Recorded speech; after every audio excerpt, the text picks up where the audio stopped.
दे रहे हैं या समाजवादी पार्टी को ये भीड़ दिखा करके? नहीं, हम किसी को मैसेज नहीं दे रहे हैं। जो वंचित शोषित लोग हैं उनको हम जो गुलामों को गुलामी का एहसास करा रहे हैं कि आप रोटी, कपड़ा, मकान, शिक्षा, दवाई के लिए लड़ो, आप अपने बच्चे के बेहतरी के लिए लड़ो। पर आप लोगों ने देखा माननीय मुलायम सिंह जी थे, उन्होंने अपने बेटे को सीएम बनाने की लड़ाई लड़ रहे थे।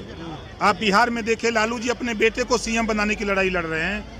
आप दिल्ली में देखो सोनिया गांधी जी अपने बेटे को प्रधानमंत्री बनाने की लड़ाई लड़ रहे हैं। ओम प्रकाश राजभर जो वंचित शोषित है, चाहे वो बंजारा हो, कश्यप हो, पाल हो, प्रजापति हो, नाई हो, गोंड हो, कुम्हार हो, लोहार हो, जुल्हा हो, दुनिया अंसारी हो, साईं हो, दर्जी हो, फकीर हो, कोई वंचित समाज हो, हम उसको हक दिलाने के लिए, हम उसको हक अधिकार दिलाने की लड़ाई लड़ रहे हैं। हमारा मकसद सिर्फ गुलामों को गुलामी का एहसास कराकर हम उनको हक दिलाने की ताकत सपा को दिखा रहे हैं, ना बसपा को दिखा रहे हैं, ना हम भाजपा को दिखा रहे हैं।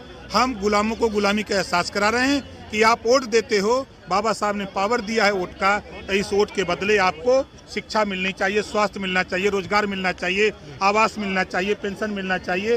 ये जो सुविधा सरकार की है वो आपको मिलना चाहिए। इस बात के लिए आपको लगता होगा कि हम खाली इटावा में हैं। अभी मैं मैनपुरी में था, अभी मैं संभल में था, अभी मैं था हापुड़ में था, अभी मैं गाजियाबाद में था, अभी मधेपुरा था, कटिहार था, औरैया था, औरंगाबाद था।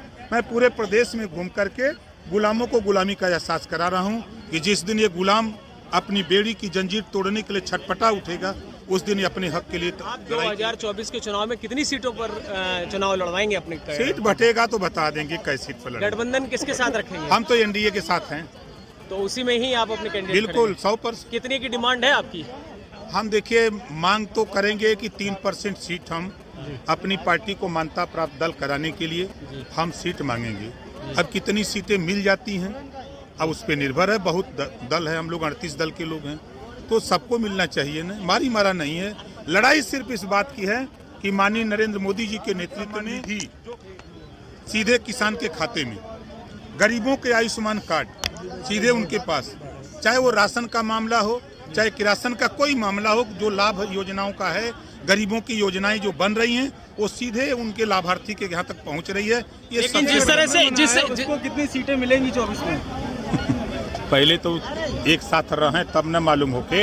अभी आपने देखा कि समाजवादी पार्टी के नेता मध्य प्रदेश में क्या बोले कि कांग्रेस पार्टी चालू पार्टी है, कांग्रेस पार्टी को वोट मत देना।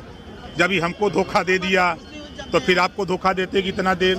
अब बताओ गठबंधन कैसे होगा? अभी नीतीश जी उधर नाराज, ममता जी उधर नाराज, उधर अखिलेश जी उधर नाराज, सब नाराज है। तो कैसे सीट मिली? ओम प्रकाश राजभर लड़ करके 111 पहुंचा दिए। अम्बेडकर नगर, आजमगढ़, गाजीपुर, बलिया, मऊ, बस्ती खाता तक नहीं खुलने दिया था। किसके दम पर लड़ेंगे?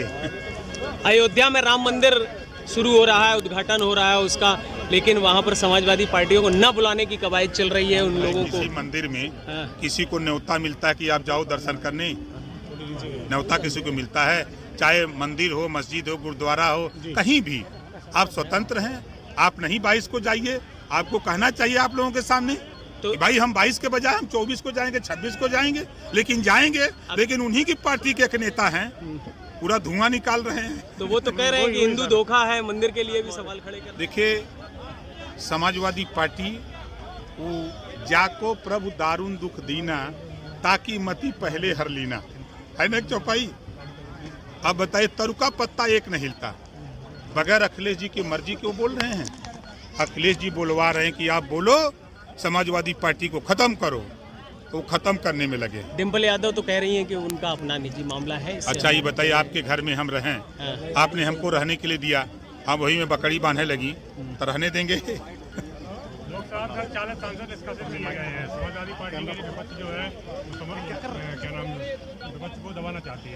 नवासी में निकाले गए थे तब कौन सा विपक्ष दबाया जा रहा था? नवासी में भी सांसदों को सदन से बाहर कर दिया गया था, उस पर तो किसी का ध्यान नहीं है। सदन की गरिमा को बनाए रखना स्पीकर का काम होता है। सदन चर्चा के लिए है और सदन में हंगामा करना, समस्या का अगर निदान चाहते हो तो सदन में चर्चा करो। सरकार अगर चर्चा से भाग रही हो तब आप कहो। आप चर्चा से खुद भाग रहे हो और वहाँ ऐसे हरकत कर रहे हो जिससे स्पीकर को सदन चलाने के लिए कदम उठाना पड़ रहा है।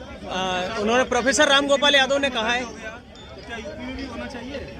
अब हो भैया जी, देखिए संविधान से देश चल रहा है। संविधान में बाबा साहब डॉक्टर अम्बेडकर जी ने किसी भी धर्म के खिलाफ किसी को बोलने की अनुमति नहीं है। सबको अपने अपने हिसाब से पूजा पाठ रहने का व्यवस्था है।